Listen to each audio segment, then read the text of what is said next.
right, Randy, we're out here today with you talking about these old hit and miss engines. I know you've got some other ones. Basically, just want to know generally, what was this used for? Well, they were used back before electricity, and they would do anything you do today with an electric motor. Is that right? Pump water, saw wood, wash clothes, just anything. Bale hay, thresh wheat.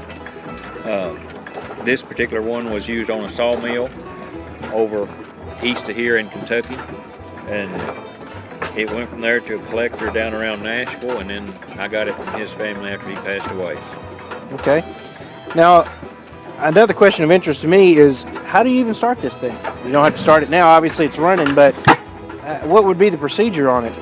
Well, you had to set all the choke and the throttle. You had to pump up the gas and turn the flywheels, and if everything's right, it goes. It fires, huh? Takes okay. off. I noticed it's running water back into the, is that a coolant system? That's the cooling water. That's the radiator. It's called a screen cooler. Okay. This is a portable engine. They would have used it, hooked horses to it, and pulled it around like a wagon, go from place to place.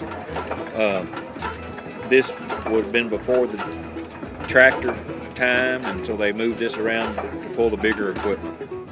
This one's gasoline. Of course, most of the modern ones are diesel fuel.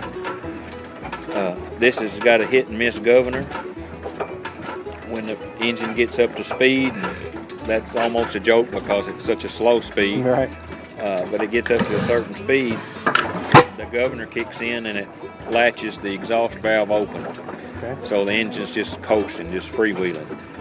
Once the governor reacts to the slower speed, then it'll unlatch and the engine will go through its 4 cycles and hit and fire. I see. Okay. And I noticed this one, it's taking a while. It almost feels like it's going to die, and then it's all of a sudden it'll fire again, and then it coasts through. And I guess that's the idea behind a hit and miss engine. That's correct. Okay.